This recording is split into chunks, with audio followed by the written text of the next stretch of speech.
안녕하세요. 저는 이번 54회 신용분석사 시험에 수석으로 합격한 박경한입니다. 1부 점수는 177점, 그리고 2부 점수는 285점으로 총점 462점으로 합격을 하게 되었습니다. 올해 나이는 26이고 대학교에서 경영학을 전공하였습니다. 올해 8월에 학교를 졸업하고 현재는 금융권 취업을 위해서 공부 중에 있습니다.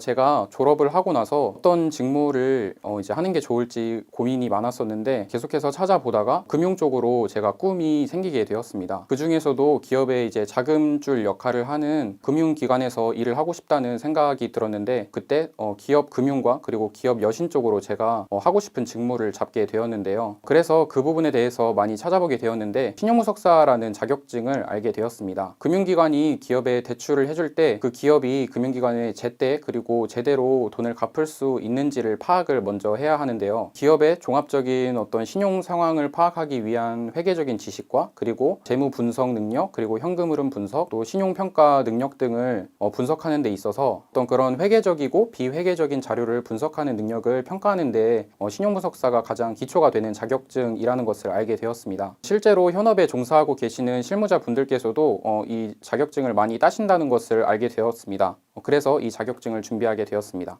저는 보험심사역 강의를 수강하고 있던 여자친구가 제가 이제 신용분석사를 공부한다고 하니까 자기가 강의를 듣는 인스티비에도 신용분석사 강의가 있더라 이렇게 알려주었습니다. 그래서 한번 찾아보게 되었는데 다른 어떤 인강 사이트보다 더 합리적이고 저렴한 가격에 강의를 제공해 주시고 있는 거를 제가 보게 되었고 처음에는 조금 반신반의를 했었는데 강의를 해주시는 박종화 교수님에 대해서 한번 찾아보니까 다른 많은 시험에서 이미 이제 회계 과목에 대해서 강의를 많이 해주시고 계신 것을 보고 그리고 지금도 하고 계시는 걸 보면서 제가 이제 인스티비를 선택하게 되었습니다. 저는 신용분석사 초시생이었기 때문에 공부를 1부, 2부를 모두 해야 하는 상황이었고 그렇게 시험 전날까지 약 8주간 정도 공부를 했었던 것 같습니다. 인스티비에서 강의를 구매하게 된 거는 이제 8월 초였는데 제가 그때 다른 자격증도 공부를 하고 있다 보니까 실질적으로 강의를 듣게 된 것은 8월 말 정도였습니다. 하루 공부 시간은 집중이 잘 안 되면 한 서너 시간 정도 했을 때도 있었는데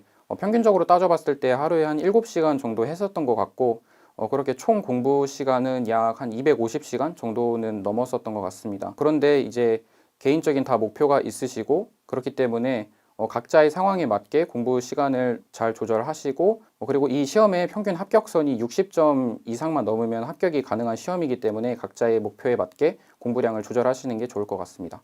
저는 신용분석사를 공부할 때 가장 먼저 기초회계학을 공부하고 그 다음에 1, 2부 기본이론반, 그 다음에 1, 2부 핵심 정리, 마지막으로 1, 2부 문제풀이 순서로 저는 강의를 수강하였습니다.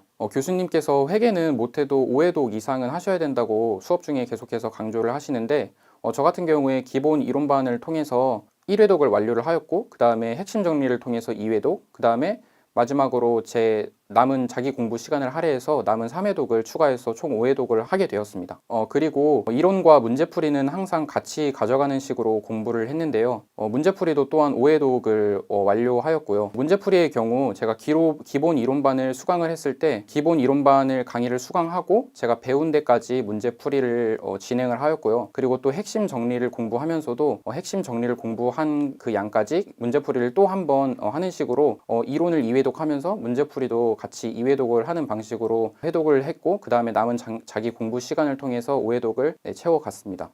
일단 강의가 총 통틀어서 한 200강 정도가 넘기 때문에 일별로 그리고 주차별로 몇 강을 들어야 시간에 맞추어서 완강을 할 수 있을지 계산하는 것이 저에게는 매우 중요했습니다. 처음 이틀은 기초회계학을 수강하였고요. 그 다음에 1, 2주차는 기본 이론반을 수강하였습니다. 기본 이론반 같은 경우에는 강의 수가 100강이 넘어가기 때문에 저 개인적으로 체력적인 부담이 조금 있었던 편이라서 한 사나흘 정도는 여유 시간을 두고 공부를 했었던 것 같습니다. 3주차는 이제 핵심 정리 이론을 수강했고 그리고 4주차는 마지막으로 문제풀이 강의를 수강을 하였습니다. 그리고 한 3주에서 4주 정도의 시간이 남게 되었는데요. 그때는 자기 공부 시간으로 할애하면서 빠르게 회독수를 채워가는 것에 집중을 하였고 제가 부족한 부분 그리고 더 채워 넣어야 될 부분이나 그리고 문제풀이를 하면서 약간 이해가 안 된다는 부분이라든지 그런 부분이 있으면 강의를 조금씩 더 수강하는 것으로 공부를 하였습니다. 공부 방법을 이야기하기 이전에 가장 먼저 말씀드리고 싶은 것은 교수님의 말씀을 잘 들으라는 것입니다. 교수님께서 시험에 잘 나온다, 이것 정말 중요하다라고 말씀하시는 부분은 메모하면서 주의 깊게 듣고 열심히 공부를 하시고, 그렇지 않다, 안 중요하다, 별로 잘 안 나온다 이렇게 말씀하시는 부분은 과감하게 넘어가는 것이 정말 매우 중요합니다. 제가 성격상 의심이 조금 많은 편이라 교수님께서 안 나온다고 하시는 부분도 제가 사실 공부를 조금 해가서 시험장에 들어가서 시험에 응시를 하게 되었는데요. 그때 사실 시험에 제가 공부를 해갔던 부분 중에서 시험에 나온 게 별로 없다시피 했었고, 또 그리고 그게 시험에 나온다고 하더라도 그걸 맞추냐 틀리냐도 합불에 전혀 영향이 없는 수준이기 때문에 교수님께서 중요하다고 하시는 부분만 집중적으로 공부를 하시고 시험에 응시하는 것이 가장 중요하다고 말씀을 드리고 싶은 점입니다. 가장 먼저 공부하였던 것은 기초회계학이라는 과목이고요. 이 부분 같은 경우에는 제가 이틀에 걸쳐서 수강을 완료하였습니다. 대학교 시절에 제가 경영학 전공이었기 때문에 학부 시절에 회계 과목에 대해서 배운 경험은 있었지만 시간이 많이 지나면서 많이 까먹은 부분이 없지 않아 있어서 처음부터 다시 한다는 마인드로 임했었던 것 같습니다. 이 내용 같은 경우에 아무리 기초적인 부분이라고 하더라도 나중에 기업회계 기준 가면은 다 쓰이는 내용이고, 또 이 기초회계학이 제대로 받쳐주질 않으면 기업회계 기준도 나중에 공부하는 데 있어서 상당한 애로를 겪을 수 있기 때문에 이 부분을 확실히 기초돌을 세운다는 마인드로 열심히 임하셔야 할 것 같습니다. 영어는 단어가 생명이고, 또 운동선수에게는 기초 체력이 생명이듯이 신용분석사의 경우에는 기업회계 기준이 가장 중요한 과목이 아닐까 생각합니다. 그만큼 교수님께서도 가장 수업 중에 강조를 하시는 부분인데요. 제가 시험을 합격하고 나서 가장 크게 느낀 점이 이 기업회계 기준이 제대로 잡혀있지 않으면 나중에 결합회계, 특수회계, 그리고 재무분석과 이제 신용평가 종합 사례 부분을 공부하고 또 시험에 응시하는 데 있어서도 상당한 어려움이 따르겠구나 하는 그런 느낌이 들었습니다. 그만큼 가장 집중을 요하는 과목이고, 그리고 또 기본 중에 기본인 과목이기 때문에 가장 큰 비중을 두시고 공부를 하시는 것이 좋습니다. 결합회계 같은 경우에는 제가 나중에 공부를 차츰차츰 회독수를 늘려가면서 깨달은 것이 있다면, 이 부분은 처음부터 그 큰 흐름을 제대로 잡아놓지 않으면 나중에 공부할 때 많이 힘들겠구나 하는 생각이 들었습니다.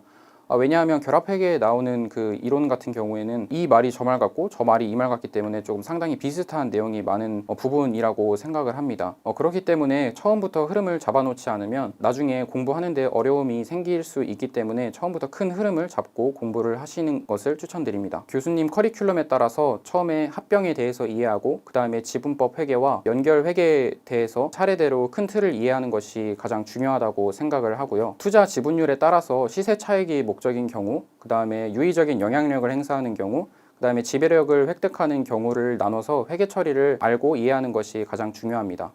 그리고 결합회계와 달리 특수회계 같은 경우에는 그 특수회계 이름처럼 서로 다른 특수한 내용의 그 회계 이론에 대해서 나오는 부분이기 때문에 전체적인 큰 흐름을 이해하려고 하기보다는 그 과목별로 세세한 내용들에 좀 초점을 맞추어서 공부를 하시는 것이 더 효과적인 공부 방법이라고 말씀드릴 수가 있겠습니다. 재무 분석은 기업회계 기준을 잘 이해했다는 가정하에 가장 쉬운 과목이 아니었나 싶습니다. 교수님께서 알려주시는 대로, 그리고 책에 나와 있는 대로 재무 비율을 구하는 방법을 외우고, 그리고 그 재무 비율의 의미만 파악해도 문제를 푸는데 전혀 지장이 없었던 것 같습니다. 다만 약간 내용 자체가 휘발성이 있는 내용들이기 때문에 시험 전주나 전날 정도에 다시 한번 복습을 하시는 것이 좋습니다. 기업회계 기준과 더불어서 가장 중요하고, 그리고 출제 빈도수도 가장 높은 과목이 바로 현금 흐름 분석인데요. 이 부분 같은 경우에는 교수님께서 잘 알려주시는 대로 강의를 수강하고 열심히 메모하면서 공부하시면 될 것 같고, 특히 비현금 거래에 대해서 정확히 인지를 해주셔야 될 것 같고, 그 다음에 영업활동 현금 흐름의 직접법과 간접법의 차이,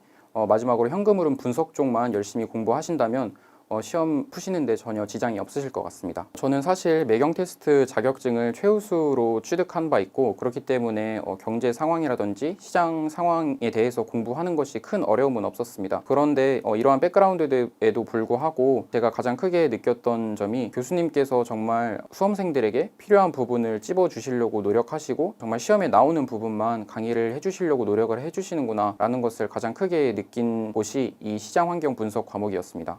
이 부분이 양으로 따지면 기업 회계 기준과 거의 비슷할 정도로 방대한데, 교수님께서 수업 목적상 필요한 부분은 체크를 해주시고 바로바로 과감하게 넘어가 주시기 때문에 그 부분만 염두에 두시고 열심히 공부하신다면 합격하는데 전혀 지장이 없으실 것 같습니다. 신용평가 종합 사례 같은 경우는 기업 회계 기준부터 그리고 이제 시장 환경 분석까지 저희가 배웠던 내용을 이제 총 집합해서 문제를 풀어가는 이제 과목인데요.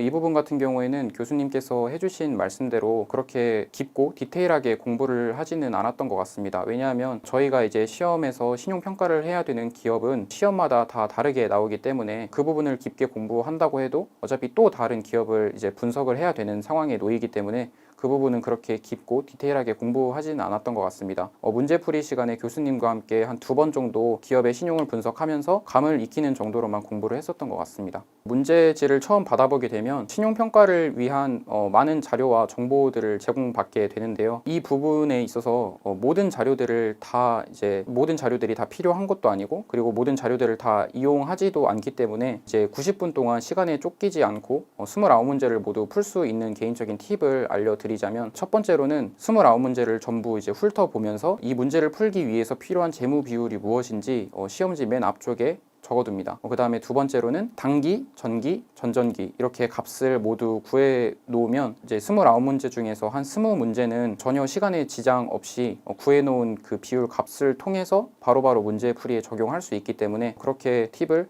사용해 보시는 것을 추천드립니다. 박정화 교수님의 장점으로는 첫 번째 강의력이 있겠는데요. 기업 회계 기준부터 결합 회계, 특수 회계까지 좀 어렵고 생소할 수도 있는 회계학 과목에 대해서 굉장히 재밌고 쉽게 가르쳐 주시는 점이 가장 큰 장점이라고 생각을 합니다. 교수님께서 금융연수원 회계학 강사 중에서 우수 강사로 선정이 되셨다는 사실을 제가 강의를 수강하면서 좀 나중에 알게 되었는데, 그 부분에 있어서는 이미 실무자분들께 인정을 받은 것이나 다름이 없기 때문에 저에게는 그게 가장 큰 매력으로 다가오지 않았나 생각합니다. 두 번째로는 수험생들의 눈높이에서 강의를 해주신다는 점이 저는 굉장히 좋았는데요. 교수님께서 수업을 하실 때 중요한 부분에 대해서는 굉장히 강조를 많이 해주시고, 그리고 집중해서 강의를 해주시고, 그렇지 않은 부분에 대해서는 과감히 넘어가시기 때문에 저에게 있어서는 시간 절약과 그리고 선택과 집중을 하는 데 있어서 굉장히 도움이 되었었던 것 같습니다. 마지막으로 좋았던 점은 제가 모르는 부분과 그리고 헷갈리는 부분에 대해서 교수님께 학습 질문 게시판을 통해서 질문을 하고 답변을 받을 수 있다는 점이 굉장히 좋았는데요. 교수님께서 이제 바쁘신 와중에도 학생들을 위해서 그렇게 답변을 해주신다는 게 사실 쉽지 않은 일이실 텐데, 학생들을 위해서 딱 필요한 답변만 딱 해주시는 점이 저는 굉장히 좋았다고 생각합니다. 인스티비의 강의와 교재가 좋았던 점으로는, 일단 교수님께서 기본 이론반 강의를 진행하실 때 기본서로 강의를 해주시는데, 그 방대한 양의 기본서를 인스티비 교재를 통해서 핵심 정리 요약집 그리고 핵심 정리 문제집 이렇게 1, 2부 해서 총 4권으로 편제를 해주신 점이 저는 굉장히 마음에 들었습니다. 그 기본서가 없다고 하더라도, 기본서를 따로 구매하지 않는다고 하더라도 핵심 정리 요약집과 그리고 문제집을 통해서 이론과 그 연습 문제 부분들이 완전 100% 정도 필요한 부분에 있어서는 100% 다 커버가 되는 부분이기 때문에 저는 그 점이 굉장히 마음에 들었었던 것 같습니다. 그리고 인스티비 제가 처음에 강의를 결제할 때 SNS 공유 이벤트에 참여를 하고 결제를 하게 되었는데요. 가격적인 측면에 있어서도 제가 학생의 입장에서 큰 돈을 내기가 사실 쉬운 일이 아닌데, 인스티비에서 정말 저렴하고 또 합리적인 가격에 강의를 제공해 주신 점이 저는 굉장히 마음에 들었습니다. 제가 인터뷰를 통해서 이렇게 여러분들에게 말씀을 드렸지만, 결국 제가 여러분들에게 가장 드리고 싶은 말씀은 자기 본연의 방식을 찾는 것이 가장 중요하다는 점입니다. 각자가 살아온 배경이 다르고 그리고 환경이 다르기 때문에 공부하는 데 있어서 절대 왕도는 없다고 생각합니다. 그렇기 때문에 자기만의 그 목적 의식을 갖고 자기 방식을 찾고 그리고 열심히 하루하루 정진한다면 누구나 합격할 수 있는 시험이기 때문에 전혀 걱정하실 것도 그리고 조급해 하실 것도 없다고 생각합니다. 사실 아직도 수석으로 합격했다는 사실이 그렇게 크게 와닿지는 않지만, 그래도 일상에 전국 1등을 했다는 사실이 일상에 소소한 행복을 가져다 주는 것 같아서 기분은 좋습니다. 이 인터뷰를 보고 계시는 수험생 분들도 꼭 합격의 행복을 함께 누리셨으면 좋겠다는 마음이고요. 그리고 마지막으로 박종화 교수님, 그리고 제게 좋은 기억만 안겨주신 인스티비 관계자 여러분들에게도 감사의 인사를 전합니다. 감사합니다. 인스티비 화이팅!